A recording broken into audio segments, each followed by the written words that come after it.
here we are at our first confidence interval lesson. Confidence intervals help us to put some cushion around some of that uncertainty. So let's dive into how that's done. First, we'll talk about the uncertainty of estimates.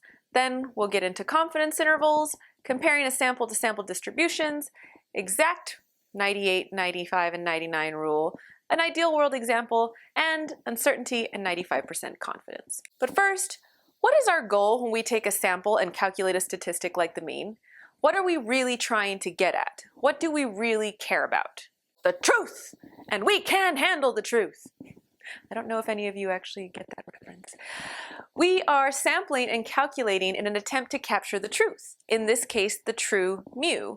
We hope that our sample mean will be really close, but it might be a little bit off, and we have to accept that. So imagine you hear in the news that purple candidate is expected to have 52% of the votes and is projected to win by 2 points in the upcoming election. Green candidate is expected to have 78% of the vote. So who's going to win, purple or green? Do we know? Do you think it's purple because they so far have a lead? But what if I told you that the poll is accurate within 7 points? I'm sure you've heard this before, but now you know what it means. Purple is expected to have between 45 to 59% of the votes, and green is expected to have somewhere between 41 and 55% of the votes. Now looking at this, do we have any idea who's going to win? Really? At this point, you might as well just flip a coin. The inaccuracy of polls is to be expected because we are sampling a subset, but research is certainly vulnerable to the same inaccuracy issues because we are also sampling from the subset of the population. Every time you hear something like the average American watches 5 hours of TV per day, there is always some error in such a statistic because statistics are derived from samples. A more accurate way to report the average amount of TV watched is to report a confidence interval, or a range. The average American watches between 4 to 6 hours of TV per day. That range is what a confidence interval is and what we are going to focus our attentions on now. So now let's look at actual confidence intervals and what goes into them. First off, I want you to guess how many jelly beans are in this jar. Start with just one number. Then to that one number, I want you to add and subtract another number, which will create the range.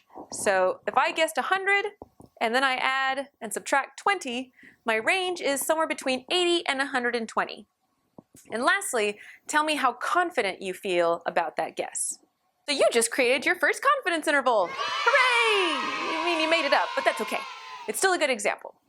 So confidence intervals are in the raw number language, okay? We're getting back into these weird number languages. A confidence interval is going to be in the original scale, whatever it was, whether that be jelly beans or height or exam scores. So the number of jelly beans in the jar is, let's say, 300. The number of jelly beans in the jar is between 250 and 350. The confidence interval then, let's say 95% confidence interval, is between 250 and 350. So somewhere in here, I'm putting my lower guess at the bottom, 250, my upper guess at the top, 350, my main guess right in the middle. I'm hoping that somewhere in here is the true number of jelly beans.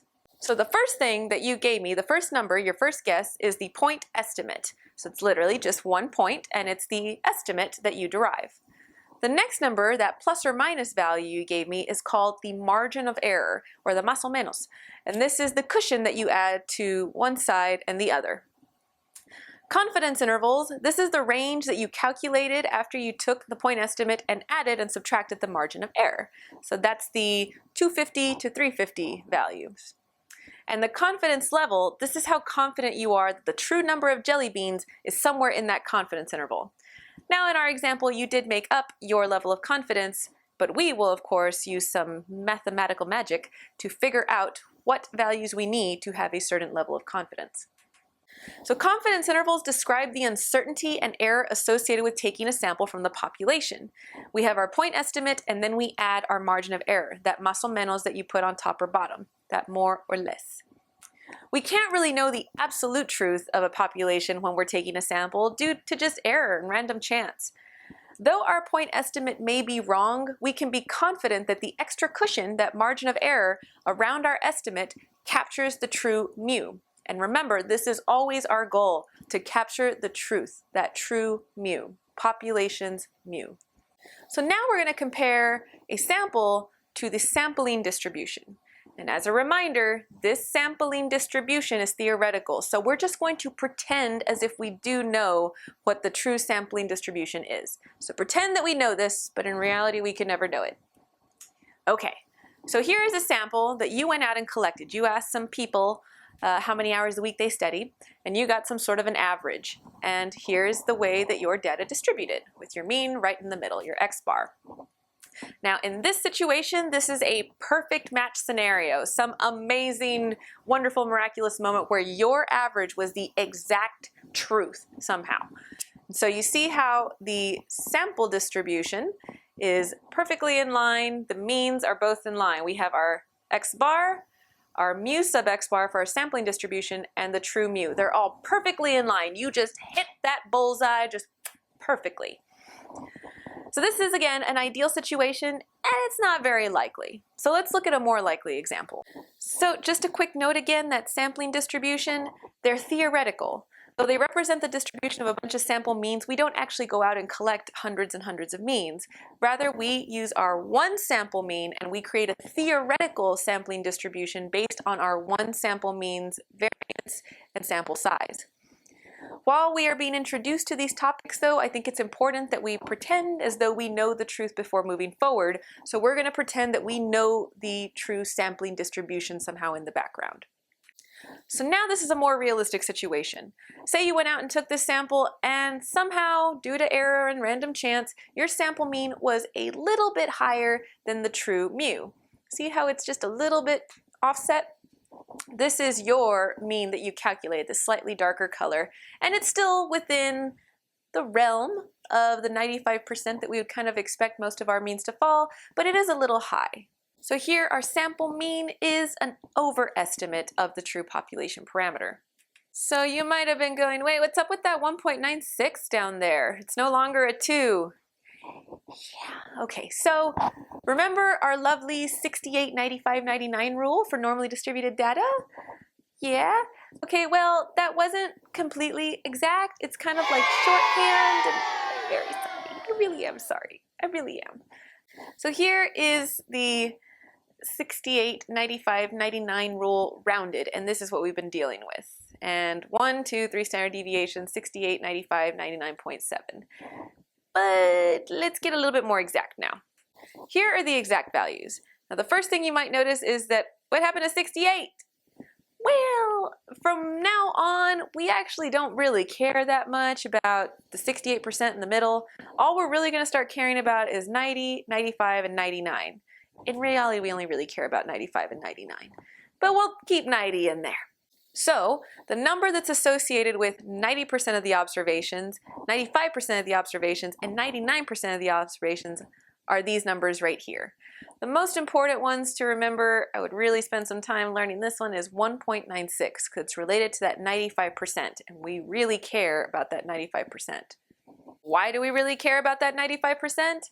Well, it has to do with this fairly common convention in academia where we usually set our confidence intervals and our statistical testings at this 0.05 or 95% confidence. For much of the rest of the course, we will be using the standardized value associated with 95% confidence. When we are dealing with data where the standard deviation is known, we will use the standardized value of 1.96. In the future, when sigma is unknown, we will use a slightly different value that depends on your sample size. I'm sorry. It's okay. We're gonna get through it. What we care about is 95%, and we'll always figure out the number that's associated with that when the time comes. Yeah. In case you're wondering where that 1.96 came from, because I'm sure you're dying to know, it's from that unit normal table that we used before, that Z table. Now, if you take the value from 0 to positive 1.96 and 0 to negative 1.96, that proportion adds up to 95, and that's where this number comes from. But how do we know? Since we never really actually see the sampling distribution, remember we only ever take one sample in the real world, you might be wondering, how do we know if our sample mean is one of those samples that's too high or too low? Can we ever really know this? It all just seems so uncertain. It is, but we can account for some of that uncertainty. We can. Confidence intervals are going to help us quantify some of the uncertainty. But for now, let's pretend we're in this beautiful idealized world of knowns, where we already know the truth. No, it's not realistic, but it's going to help us understand and transition to the hard reality of uncertainty. So here is another height example with known info. Let's say that I go out and I take a sample of n equals 36 women and I ask their heights. I calculate an average of 66 inches. Here we know the truth is actually 65 inches, so our estimate is actually a little high. But let's create a confidence interval around our point estimate and see if we capture the truth. Sample mean of 66 inches and a sample size of 36. Using the known standard deviation of 3.5, we can calculate a 95% confidence interval, which is bing, 64.86 to 67.14.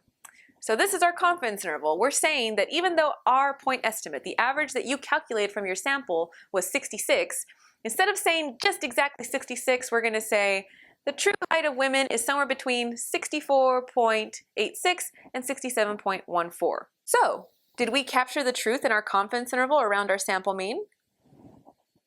Yes. See how the actual truth, 65, true mu, is in this confidence interval. Yay!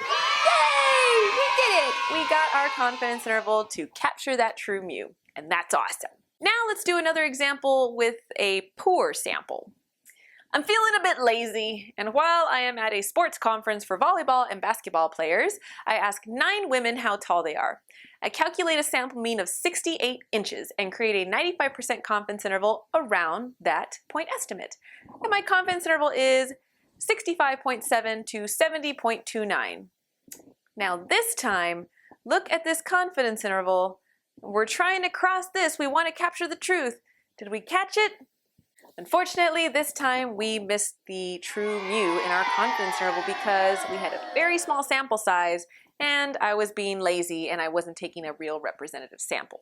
So how did we miss the truth if we created our 95% confidence interval around it? I thought we were 95% confident. What's going on here? Yes indeed, we are 95% confident, but that still leaves 5% that we are not very confident about. That's about a 1 in 20 chance of missing the true mu, or kind of like being wrong.